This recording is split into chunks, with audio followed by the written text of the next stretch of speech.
Hi, my name's Craig Petty and welcome to Nothing But The Truth. This is my chance to let you know what I feel about what's going on in the magic industry.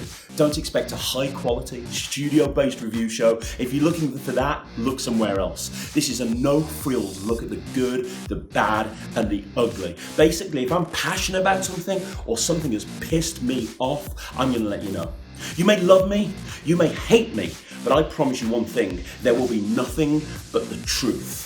My name's Craig Petty, and I'm back. Okay, so let me be clear about this.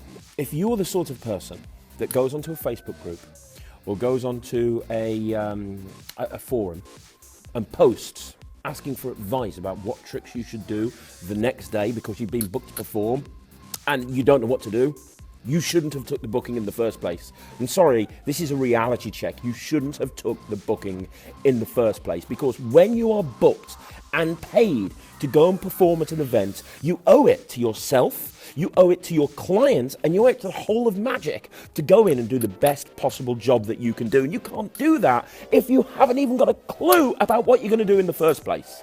You just can't. It's just impossible. But you see this all the time. I see people posting on Facebook groups going, I've got a gig tomorrow, it's banquet, and I just don't know what to do. Can someone give me some advice? Yeah, my advice is don't go and do it, because you're just going to make us look bad. And by us, I mean the whole magic community. We've all been there. I bet you every person, whether it's a hobbyist or a semi-pro or a pro, has been there where they've gone and done some magic for somebody, or they've walked up to a group of people and somebody has said, I don't like magic. And you know that they have seen a bad magician. It's probably not that they don't like magic, it's just they've seen a bad magician, because that tends to be the case a lot of the time. Unfortunately, that's the case with magic. If people see a bad singer, they don't go, I hate singers, I saw a bad singer. They just know that that singer's bad, but there are good singers out there. But unfortunately, with magic, a lot of the time, not always, but a lot of the time, they see a bad magician, they assume every magician's bad. Now, it's fairly easy to turn those people around, and we've all had that conversation after performing where somebody goes,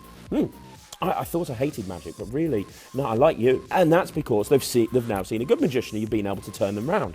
But a lot of the time, they've seen a bad magician, or they've seen a bad performer, or they've seen a performer that's not actually prepared to perform in the environment that they have been booked to perform in. So, if you're booked to perform in an environment and you don't know that environment, don't take the booking. You've got a couple of options in front of you.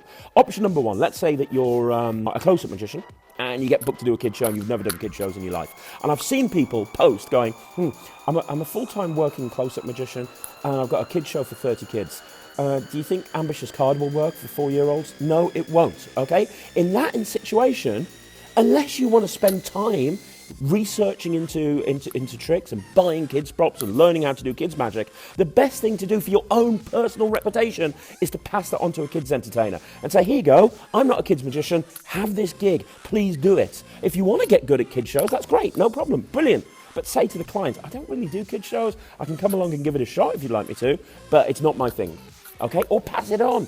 However, if you're in a situation where you don't know how to work in environments, you just haven't got a clue how to work in environments. Let's say you're getting booked to do banquets. Let's say you're booked to perform big tables at banquets and you've never done that in your life. You've only ever done sort of smaller stuff and someone books you to do banquets. Don't take the booking. Don't take the booking, because you're going to make magic look bad. You're going to make you look bad. You only get a first chance to make you only get one chance to make a first impression. You got to make it a good one. You don't want to turn up and suck. You want to do a great job. So if you do want to get into banquet, if that is an environment that you want to work in, then you need to do your research. So set yourself goals. That's really important. Set yourself a goal. So let's say your goal is you want to become a trade show magician. You don't just take a booking for a trade show and say, yeah, I'm going to do a trade show, and you turn up. Here's what you do. You go, right, I'm going to be a trade show magician. First of all, you do some research. You buy some books, you buy some DVDs. You go and learn about how to do trade show magic. If you're using trade shows as an example, you might want to learn how to actually sell, how to actually communicate with people in a sales environment, because that's a lot of trade shows, it's about selling as well. You might even want to go to a trade show and just have a walk around. And if there's a magician there, watch the magician and see exactly how things are done. Then you want to start working on your material and thinking about the material that you're going to do. And then eventually, at that point, then you can go and do a gig. And you know what? Magicians say no to free gigs, but I don't have a problem with working for free initially. If you've never done that environment before and you think you're not going to do the best job, I don't have a problem with that at all. When I first started motivational speaking, I went and did free keynote speeches all the time because I wanted to get really, really good at that environment. You know, when I first started working on stage and I first started doing cabaret, I sucked at cabaret. I died on my arse. I was no good at it at all. So what I did is I went and worked comedy clubs, working men's clubs, and open mic nights and stuff like that. And when I got pretty good, I went and did holiday parks, which paid terribly, but it allowed me to get good at what I did so that now I can go into any environment and I can smash it because I've got that experience behind me. A friend of mine, the UK's #1 motivational magician, his name is Brad Burton. He talks about every single gig that you go and do, you need to think about ACE. You need to get A, C, or E. A is assets, C is cash, or E is experience. So when you go and do a gig, let's say you're really experienced, great, it can be all about the cash. Yeah, I charge this much. But right at the very beginning, maybe you're going and getting experience so that you can get good at working in that environment, so that when you get a call, you're confident to be able to deliver the best possible package that you can do. Or let's say that you're wanting to go into that environment and you haven't got any really good action shots, or you haven't got any photos or any testimonials. Then you can go to a gig and say, yeah, I want to get some assets from them. I want to get some photos and some testimonials. I went and spoke at the business show in London, and I did that. I didn't get paid for it, but I went and spoke at the business show in London because it was enabling me to get some really great photos, enabled me to get it videoed and get some really good testimonials, and to say that I keynoted at the business show. So you've got to kind of take that stuff into consideration. But what you don't want to do, what you never want to do, is you never want to be into a situation where you take the booking, and then once you've took the booking, the day before, you post on forums asking for help and advice about what you should do. Be a freaking professional. And professional means that you know what you need to do to go into that environment. If you're having to learn a trick the day before the gig because you don't know what you should be doing at that gig, simple. Don't take the gig. Or ring up the client and be honest and say, look, I don't really know what I'm doing here. I'm normally used to this style of magic, but I'm going to come and do this for you. But I just want you to be aware of that.